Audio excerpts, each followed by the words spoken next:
ఒక వచనము నుండి పోతున్నాం మనం. ఏంటిది ఆ వచనం నుండి పోతున్నాం? గట్టి చెప్పు. ఎఫ్ఎస్సి ఎంత?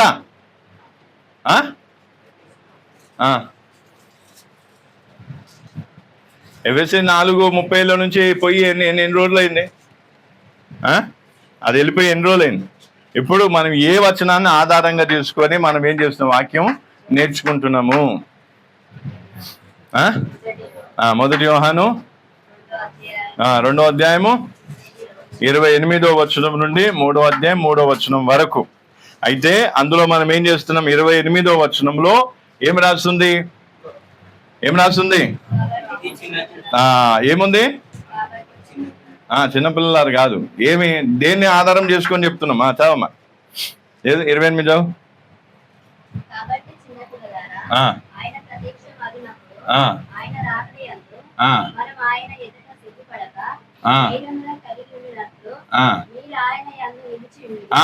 ఆయన యందు నిలిచి ఉండుడి. ఆయన యందు నిలిచి ఉండుడి. అయితే ఇప్పుడు ఆయన యందు నిలిచి ఉండమంటే అర్థం ఏంటిది? ఆ మీనింగ్ కూడా మీకు చెప్పిన. ఆయన యందు నిలిచి ఉండడం అంటే అర్థం ఏంటిది? ఆయన ఎట్లయితే చేసిండో అట్లా మనం చేయాలి.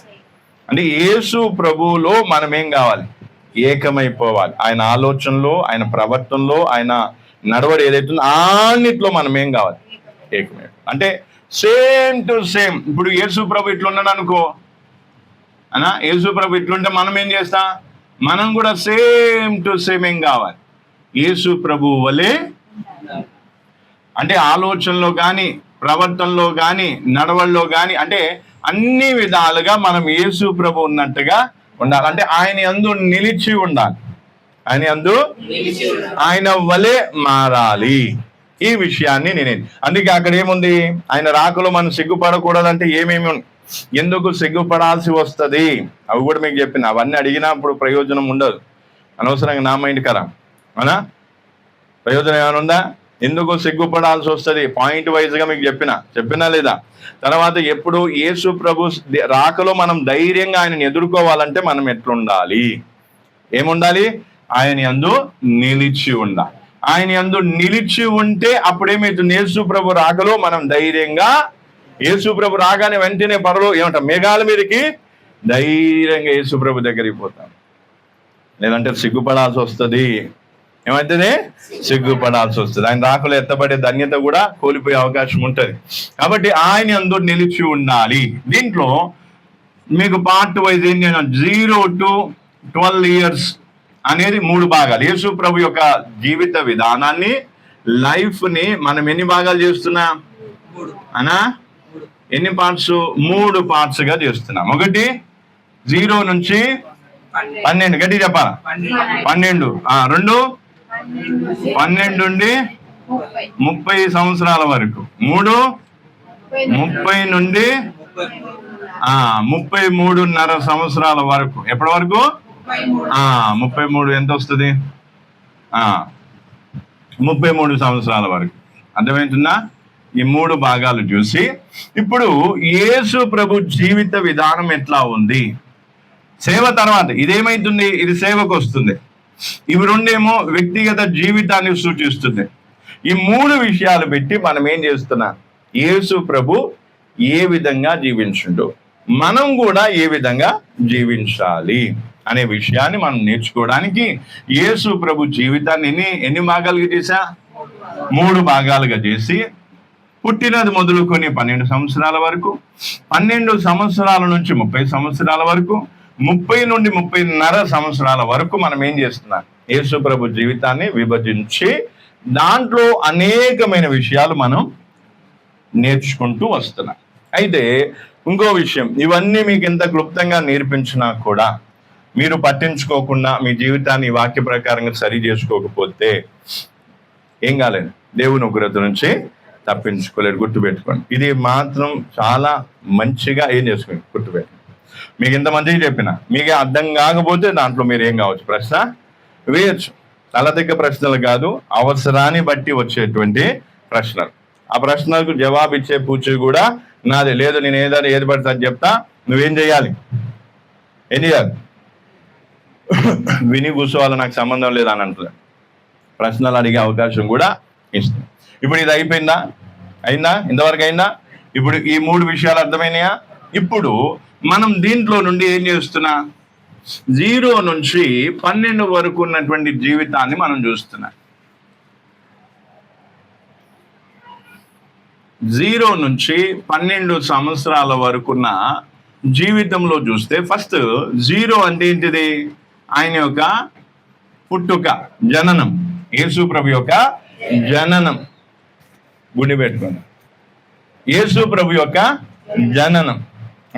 యేసు ప్రభు యొక్క జననం గురించి మనం చూసినప్పుడు అందులో మొదటిది ఏం చూసాం? మొదటిది ఏంటిది?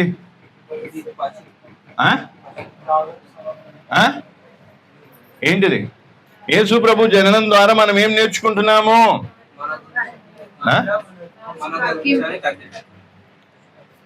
తగ్గింపు అనా. రెండవది ఏంటిది? చెప్పండి, ఇది రాశాం కాబట్టి చెప్పారు. రెండవది ఏంటిది?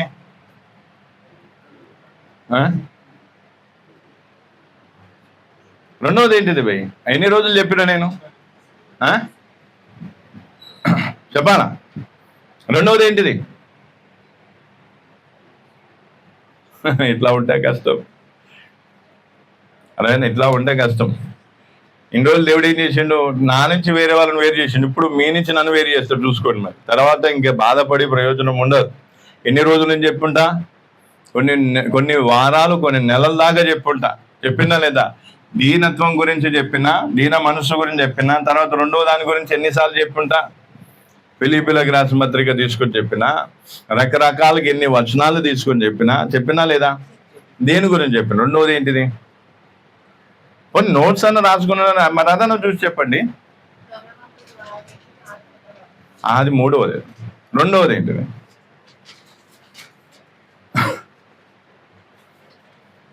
రెండవది ఏంటిది?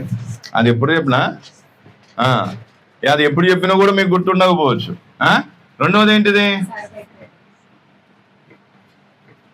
ఆయన దాసుని స్వరూపం దాల్చుకుని యేసు ప్రభు ఈ లోకానికి వచ్చిండు. కాబట్టి ఆయన జననం ద్వారా మనకేం తెలుస్తుంది? ఒకటి, మనం దీనులమై ఉండాలి. రెండవది, దాసులమై ఉండాలి. ఏం కావాలి? దాసులమై ఉండాలి. మనని మనం తగ్గించుకొని ఏం కావాలి? అందుకే దానికి సంబంధించిన విషయాలు కూడా చాలా విషయాలు మీకు చెప్పుకుంటూ వచ్చినా, ఒకవేళ మీకు ఈ విషయం ఇంకా ఏమంటారు తెలుసుకోవాలనుకో మళ్ళీ వెనకకు పోయి ఆ విషయాలు మళ్ళీ మీరు విని నేర్చుకోవచ్చు. ఇది అయిపోయిందా? తర్వాత మూడవది ఏంటిది? ఏం చేసిండు యేసు ప్రభు? ఎట్లా వచ్చిండు? మనల్ని ఏం చేయడానికి? ధనవంతులను చేయడానికి ఆయన దరిద్రునిగా వచ్చిండు అనే విషయాన్ని అక్కడ మనం చెప్పిన. అందుకే యేసు ప్రభు దారిద్ర్యంలో పుట్టిండు అనడానికి మీకు ఏం చేస్తున్నాం? సూచనలు చెప్తూ ఉన్నా. ఒకటి ఏంటిది? ఆయన పొత్తిగుడ్డలో చుట్టబడి ఉన్నాడు. తర్వాత రెండవది ఏంటిది? పశువుల పాకులో. తర్వాత మూడవది అట్లా చూసుకుంటూ పోతే ఏంటి? ఆయన ఏం చేసిండు? ఆయనకు నివాసం చేయడానికి ఏం లేదు, స్థలమే లేదు. తర్వాత ఆయన సేవలో వేరే ధనవంతులు ఏం చేశారు? ఆయనకు ఫైనాన్షియల్ గా మిగతా విధంగా సపోర్ట్ అనేది చేశారు. తర్వాత ఆయన ఏం చేసిండు? గాడిదని ఏం చేసుకోవాల్సి వచ్చింది? అడిగి తీసుకోవాల్సి వచ్చింది. కావాలంటే యేసు ప్రభుకి రథము గుర్రము ఉండటం పెద్ద ప్రాబ్లం ఏమీ కాదు. కానీ ఒక గాడిదని ఏం చేయాల్సి వచ్చింది? అడిగి. ఆ గాడిద పిల్ల. అది ప్రవచనం యొక్క నెరవేర్పుని బట్టి, అలాగే అక్కడ ఉన్నటువంటి దేవుడు ఆయన స్థితి ఏంటో అక్కడ క్లియర్ గా అర్థం. కాబట్టి ఈ విషయాలు తర్వాత అక్కడ కూడా మనం చాలా విషయాలు నేర్చుకున్నాం. సేవ కోసం రావాలి. ఒకవేళ సేవకు రానప్పుడు ఏం చేయాలి? మన దగ్గర ఉన్నాయి ఏం చేయాలి? సేవకు ఇయ్యాలి. అలా ఏమవుతుంది? దేవుని సేవ ఏం కావాలి? మొత్తానికి జరగాలి. కొంతమందికి ఎట్లా ఉంటుంది? సేవకు రాలేరు. సేవకు రాలేనప్పుడు ఏం చేయాలి? మన దగ్గర ఉన్న ఏం కావాలి? సేవలు అవసరం ఉన్నప్పుడు ఇయ్యాలి. కానీ కొంతమంది ఏం చేస్తారు? సేవలు అవసరం ఉన్నప్పుడు ఇవ్వటానికి బదులు ఏం చేస్తారు? వీళ్ళు సేవకు రారు, సేవకు ఇయ్యరు. దానివల్ల ఏం ప్రయోజనం? ఏమైనా దేవునికి మహిమ కలుగుతుందా? అది వాళ్ళ స్వార్థం, ధనాపేక్షతో వాళ్ళు చేసుకోవచ్చు. ఇందులో కూడా కొంతమంది ఏం చేశారు? వాళ్ళకి సంబంధించినవి సేవలో సహకారంగా అందించి, కొంతమంది సహకారంగా ఉన్నారు, కొంతమంది కొన్ని వస్తువులు కూడా ఇచ్చి వాళ్ళు ఏం చేశారు? దేవుని సేవార్థమే అవసరాన్ని బట్టి ఏం చేశారు? ఓకే. అయితే ఎప్పుడో ఒకటో రెండో చేసినాం కదా అనేసి మళ్ళీ చేతులు ముడుచుకొని కూర్చుంటే కాదు. ఏం కావాలి? సేవలో ఏం అవసరం ఉంది అది నువ్వేం చేయాలి తెలుసుకొని ఆ అవసరాన్ని బట్టి నువ్వేం చేయాలి. అర్థమవుతుందా? కానీ మనం ఏం చేస్తున్నాం? లేదు, మన అవసరం తీరితే చాలు, సేవలో అవసరం ఏమున్నా మాకు సంబంధం. సేవలో ఉన్న అవసరాన్ని మనం ఏం చేయాలి? గట్టి చెప్పాలా? ఎవరు పూచి? విశ్వాసులకు ఉందా లేదా బాధ్యత? ఒక ఇశ్రాయేలీయుడు ఏమంటారు, శిష్యులు పోయి ఏమన్నాడు, ఇది ప్రభువుకి అవసరమై ఉంది అన్నప్పుడు ఏం చేసినాడు? వెంటనే తోలిచ్చేసిండు, వెళ్ళిపోని పోనీ. ఎందుకు? నా దగ్గర ఉండటం కంటే ప్రభు చేతిలో వాడబట్టమే గొప్ప. అదే కావాలనుకున్నాను. మన ఎట్లా ఉంటుంది? ఎక్కడ మన దగ్గర ఉంది ఇవాళ చూద్దాం, ముఖం దాటేస్తాం, దూరం పెడతాం, తర్వాత అంజాను కొడతాం, తర్వాత ఇంకేం చేద్దాం. మేము అట్లా ఉంటోళ్ళం కాదంటే ఒకసారి వెనకకు పోయి చూసుకుంటే, ఈ రోజు నుంచి ఒక్కసారి వెనకకు పోయి చూసుకుంటే ఏమవుతుంది తెలుసా తెలియదా? ఇప్పుడు ప్రార్థన అయిపోయింది, ప్రార్థన అయిపోగానే వెంటనే ఏం చేస్తాం? బాత్రూమ్ ఎంతమంది మీరు? ఒక్కరో ఇద్దరు దోమంటారు, మిగతా వాళ్ళందరూ ఏం చేస్తారు? నెమ్మగా ఏం చేస్తారు? అనగా మొన్న ఈ పక్కన వాళ్ళు ఏం చేసారు వాళ్ళు అనుకుంటున్నాను, బాత్రూమ్ కడుగుతలేరు, చేస్తలేరు, అట్లా ఇట్లా అది ఇది అనుకుంటున్నాను. కాబట్టి అంటే మనం తక్కువ యూజ్ చేసినా కానీ వాళ్ళకేముంది ఒక రకమైన. కాబట్టి సేవలో సహకారం అందించడమే కాకుండా సేవలో ఏదైనా అవసరం ఉన్నప్పుడు ఏం చేయాలి? అది ధన్యతగా భావించాలా. అదేం కావాలా? కానీ మన పరిస్థితి ఎట్లా ఉంది? చాలా మంది చేసేటువంటి పని ఏంటిది? ఎప్పుడో ఒకటో రెండో చేసి ఉంటారు, చాలు, ఎక్కువైపోతుంది. ఏమైపోతుంది? ఎక్కువైపోతుంది అని వీళ్ళు ఏం చేస్తారు? గప్ చెప్పుకుంటారు అన్నా. ఇంకో విషయం, మీరు సేవలో సహకరించినా లేదా సేవలో ఏదైనా ఇచ్చినా దానికి ప్రతిఫలం ఎవరిస్తారు? నేను ఎవరిస్తారు? దేవుడు ఇస్తాడు. మంచి ఆరోగ్యాన్ని ఇస్తాడు, లేదా ఇంకేదాన్ని ఇస్తాడు. అది నువ్వు గ్రహించాలా. కానీ లేదు, నేను ఇస్తుండే చూస్తా, నేను దేవుడి నుంచి పొందింది చూడ అంటే అది నీ మూర్ఖత్వం అవుతుంది. అర్థమవుతుందా? బలవంతంగా ఎవరు ఏది చెయ్యొద్దు, అది వేషధారణ అవుతుంది. బలవంతంగా ఏం కావద్దు, సేవలో సహకరించడం కానీ లేదా దేవుని సేవలో ఏదైనా చెయ్యటం, ఏదైనా ఇవ్వటం కానీ ఏదున్నా సరే ఏం కావద్దు, బలవంతంగా చెయ్యొద్దు. ఒకవేళ మీకు ఏం కాదు, ఇష్టం లేకపోతే ఏం కావాలి? వెనకకి అయిపోవాలి, లేదా వెనకకి తీసేసుకోవాలి. కానీ ఏదో ఇది అననీయ సఫీరా లాగా చేస్తాం కొంతమంది. 10 మంది ముందు ఏం కావాలి? మేమిచ్చినాం అనే మాట రావాలి. అననీయ సఫీరాకి ఏం కాలేదు, హృదయాంతరంగం నుంచి ఏం కాలేదు, వాళ్ళు ఇవ్వలేదు.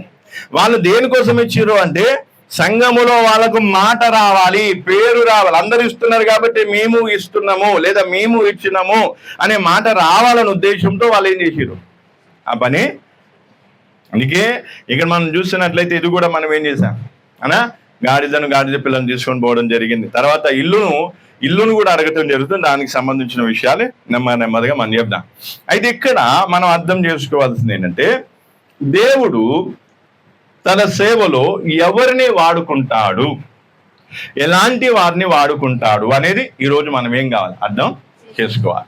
ఇక్కడ యేసు ప్రభు ఏమంట పేదరికంలో లేదా దారిద్ర్యంలో ఉన్నా కూడా దేవుడు ఆయనను తన సేవలో వాడుకున్నాడు లేదా?